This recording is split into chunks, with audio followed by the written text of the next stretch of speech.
भीख के उजालों से रोशनी नहीं होती। अब ये जो आ रहे हैं आपके बीच में, ये भीख का कटोरा लेकर आए हैं, और कौन इसमें से, अख्तर भाई की जबानी की हमारे पास भी बहुत सारे दलालों की कमी नहीं है, कोई कमी नहीं है। इस मुल्क से हमारी क़यादत अगर खत्म हुई है तो ऐसे ही चंद दलालों की वजह से, जो इलेक्शन के वक्त चंद टुकड़ों की वजह से अपना ज़मीर बेचते हैं। आज भी आ रहे होंगे, आज भी बोल रहे होंगे, मजलिस यहां पर क्यों आई है, क्यों लड़ रही है, हैदराबाद की जमात है। कितने कहते थे कि ये हैदराबाद की जमात है, एक एमपी है, जिंदगी भर एक ही एमपी रहेगा। लेकिन अल्हम्दुलिल्लाह बैरिस्टर असदुद्दीन अवैसी साहब अब पार्लियामेंट में अकेले नहीं बैठते, उनका भाई इम्तियाज जलील भी वहां पर जाकर बैठता है। और मैं वो मंजर तस्वर कर रहा हूं, आदिल भाई, पार्लियामेंट का पहला दिन, असदुद्दीन अवैसी साहब बीच में बैठे, उनके दाहिनी तरफ अख्तरुल ईमान साहब बैठे, उनके बाएं तरफ हमारे राना रंजीत साहब बैठे। मैं असद साहब के बाजू नहीं बैठता हूं, मैं पीछे बैठता हूं, और अभी भी पीछे ही बैठूंगा। इसलिए पीछे बैठता हूं कि जब भी असद साहब खड़े रहते हैं तो ये आरजेडी वाले, जेडीयू वाले, कांग्रेस वाले, भाजपा वाले, इन्हें बड़ी तकलीफ होती है शेरवानी को देखकर, बड़ी तकलीफ होती है। पहले उनसे होती थी, बोले अब दूसरा आया है ये भी बहुत बोलता है, अब ये दो बोलते हैं तो ये तीसरे साहब क्या कम बोलते हैं क्या करके। मैं आपसे एक सवाल पूछने के लिए आया हूं, क्या आप बैरिस्टर असदुद्दीन अवैसी साहब से मोहब्बत करते हैं? सही बताइए, क्या आप सही मानों में बैरिस्टर असदुद्दीन अवैसी साहब से मोहब्बत करते हैं? अगर आप बैरिस्टर असदुद्दीन अवैसी साहब से मोहब्बत करते हैं तो असदुद्दीन अवैसी साहब के ख्वाबों की ताबीर राना रंजीत सिंह है। वो ख्वाब जो पिछले कई सालों से असदुद्दीन अवैसी साहब देखते आ रहे, अकेले दौड़ते आ रहे, न दिन देखते हैं न रात देखते हैं, घंटों सड़क के ऊपर इस शहर से उस शहर सुबह 7 बजे उठ के पदयात्रा करने के लिए निकल जाते हैं। तपती हुई धूप में कभी बिहार चले आते हैं, कभी औरंगाबाद चले आते हैं। उनका एक ख्वाब है कि इस मुल्क के अंदर हम अपनी क़यादत खड़े करें। और आज जब मैं ये हमारे राना भाई के लिए जब मैं यहां पर आया और आप लोगों की मोहब्बत उनके लिए देखी, मैं राना साहब आपको सैल्यूट इसलिए करना चाहूंगा, आप चाहते तो किसी और पार्टी में भी जा सकते थे, वहां पे आपको ओहदा मिल सकता था, इलेक्शन लड़ने के लिए पैसे मिल सकते थे, लेकिन ये मोहब्बत पैसों से मिलती नहीं है, ये पैसों से खरीदी जाती नहीं है। ये मोहब्बत अगर कहीं मिलेगी आपको तो मजलिस इत्तेहादुल मुस्लिमीन के अंदर मिलेगी।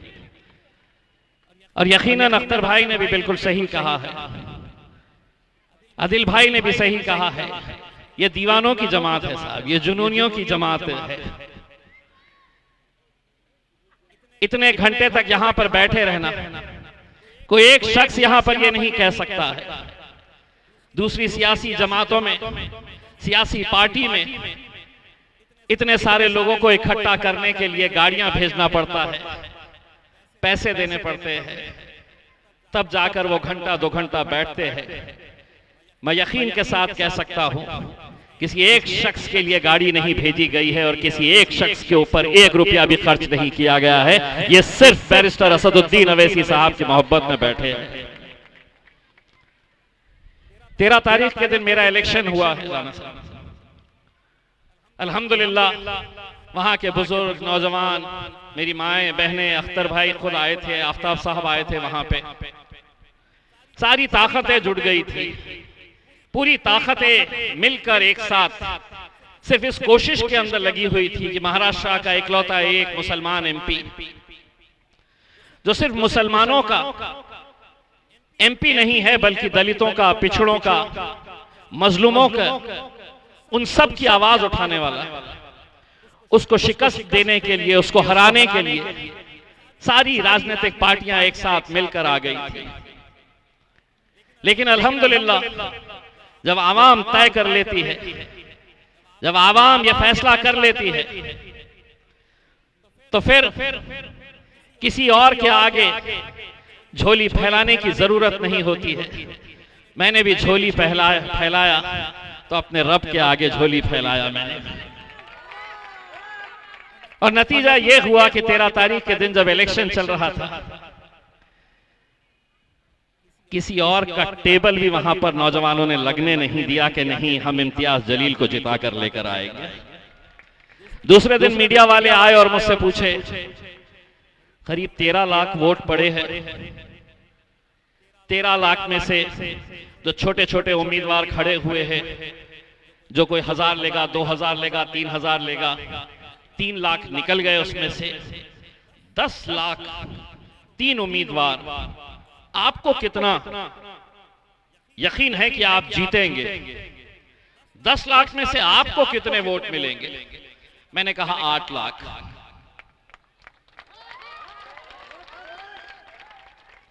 उसने मेरी तरफ देखा और उसने कहा क्या मजाक कर रहे हो?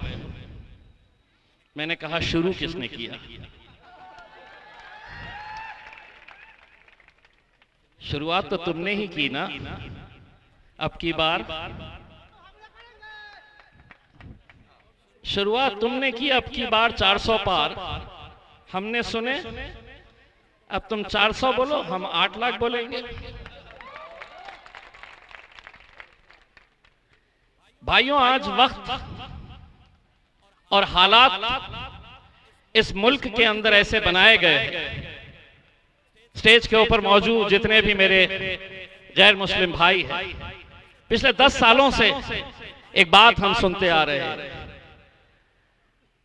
इस देश में कुछ लोग कहते हैं कि हिंदू खतरे में है, कुछ लोग कहते हैं कि मुसलमान खतरे में है। मैं कहता हूं कि धर्म का, मजहब का चश्मा उतार कर देखो, मोदी तेरे राज में तो सारा हिंदुस्तान खतरे में है। आज सियासत के नाम के ऊपर हमने भाई भाई के बीच में कैसी दरारें और कैसी दीवारें खड़े कर दी है, सिर्फ कुछ सीटें जीतने के लिए, अपनी सियासी दुकान चलाने के लिए। इस मुल्क की खूबसूरती यही है जो आज स्टेज के ऊपर हमें दिखाई दे रही है। लेकिन जाति, धर्म और मजहब के नाम के ऊपर लोगों को बांटने का काम, मुझसे मीडिया वाले पूछते हैं कि तुमने 5 सालों के अंदर क्या काम किया। मैं उन्हें ये नहीं बताता हूं कि मैंने कितनी सड़कें बनाई है, कितनी सभागृह बनाए हैं, कितने और तरक्याती काम किए हैं। मैं उन्हें ये कहता हूं कि मेरे शहर के अंदर जो जाति, धर्म और मजहब की दीवारें खड़ी की गई थी, उन दीवारों को गिराने का काम इम्तियाज जलील ने किया है, और इससे बड़ा कोई काम नहीं हो सकता। राणा साहब, मुझे बताया गया है कि आपके खिलाफ जो उम्मीदवार है वो इस जमीन से ताल्लुक नहीं रखते हैं, कहीं बाहर से लाए गए हैं। इसलिए आपको देखकर कहना चाहूंगा, खुद चिराग बनकर जल वक्त के अंधेरों में